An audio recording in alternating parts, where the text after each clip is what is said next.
Hey there, ladies and gentlemen, and welcome to the deck profile for the Archfiend control. This is a deck that revolves around getting out the Archfiend Emperor while having a skill drain and Kaiser Coliseum on board to prevent your opponent from making any huge plays while running over things with Archfiend Emperor. Since he's a 3000 beat stick that you can basically get out for free, he is a very dangerous card. And even if you don't have skill drain on board, he's pretty dangerous because of his effect that he can banish a Archfiend card in your hand or graveyard to destroy a card in the field, which is really awesome. So you can basically use that to your advantage, and then when your opponent tries to activate something, you can just go skill drain, because this deck works very, very well under that card. This card actually wrecks most of the meta net right now. So Tellarknights, if you activate this card on Tellarknights and they don't have an answer to it right off the bat, it's an auto win because they can't do anything against this. The same thing with Kaiser Coliseum. They can't do anything under Kaiser Coliseum if you have this thing on board, because what they're gonna need essentially is a Raigeki, and as long as you only control this guy and have a face up since you're here, you can protect him. So which is kind of nice. So let's go into the profile and explore as we go along. So first we run the triple Archfiend Emperor. Now this guy is a staple. He's your win condition. Should you pull him off, he's actually pretty easy to go for because we have some very easy ways to search for the guy. This is actually a really nice card because of what he does. You can normal summon him without tributing, but his attack and defense become halved, and during the end phase he's popped. But you can use him to just one-for-one anything and smack your opponent in the face for 1500 and then you just destroy him, which is not too bad. You can use him for a lot of more nasty shit later on in the duel, should you have the right setup for it. Next we go for the one Archfiend Empress. Now Empress is actually a really nice card because it allows you to protect Archfiend Emperor and other Archfiend cards you happen to control. She's basically the opposite of what Archfiend Emperor is.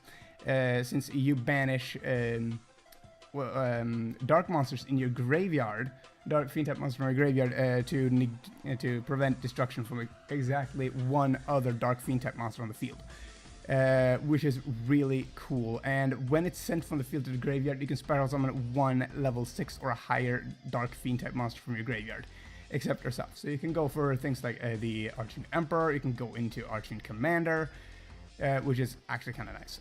Next we go for the Archfiend Commander. This guy is actually pretty good because he allows you to go for big destruction plays and go for rank 6 pushes. You can also use him to make things like Beals, should you want to run some stuff like Plague Spur Zombie, which was a good build back during the hat format, because there was no nice removal for getting rid of the big nasty Beals.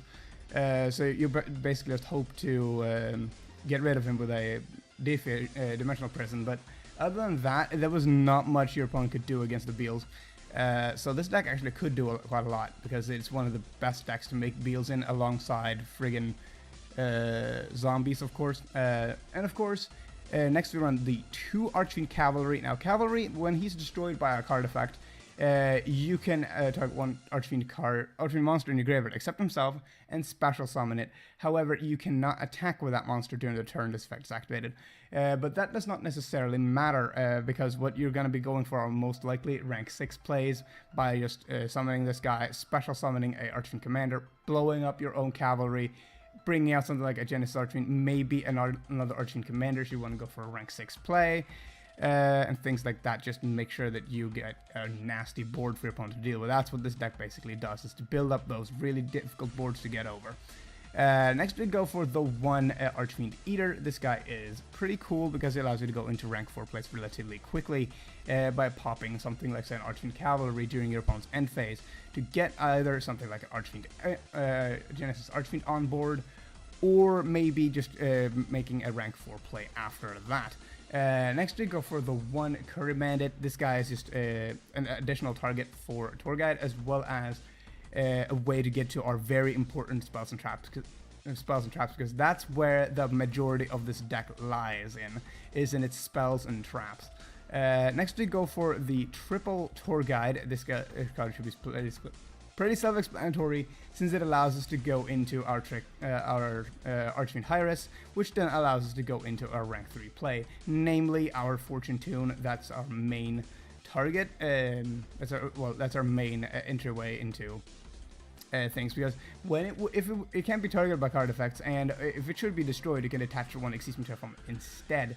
That's really important, because when you detach Archfiend High-Res through an effect and not a cost, you actually get its effect, allowing you to search out your Genesis Archfiend or Archfiend Emperor a lot quicker.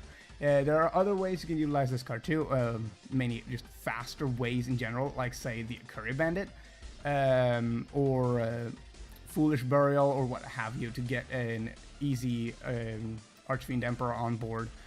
And that runs up the monster count. So for the spells, we run 1 soul charge, pretty self-explanatory, making a huge board with shit tons of monsters that are difficult to get over. I mean, seriously, Genesis Archfiend plus Archfiend Empress is basically auto-win if you have a skill drain on board. Yeah.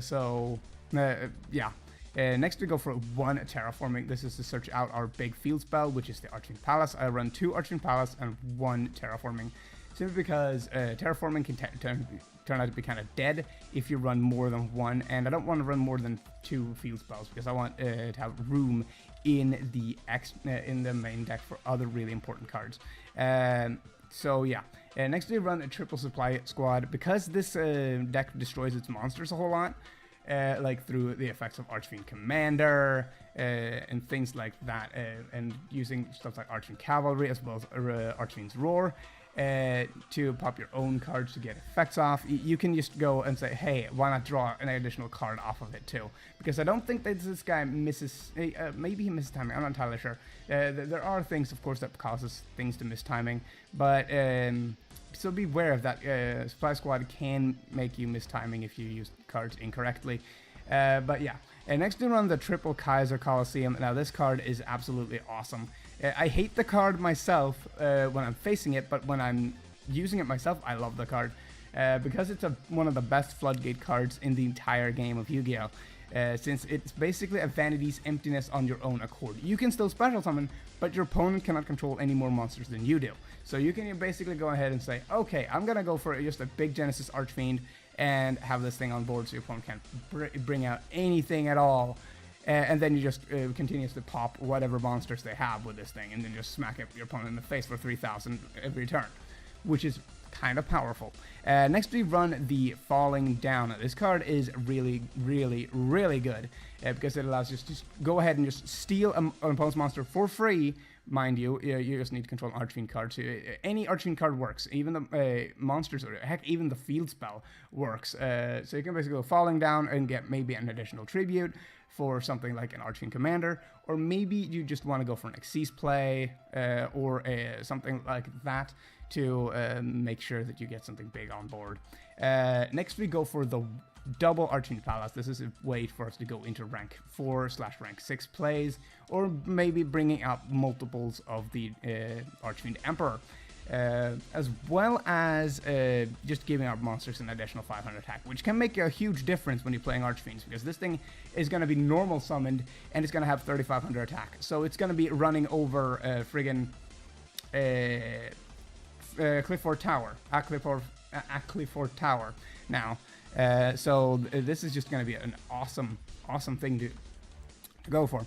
Next we run the Triple Archfiend's Roar. This card is absolutely awesome. It's basically a monster reborn, but it pops the monster at the end phase, which is kind of meh.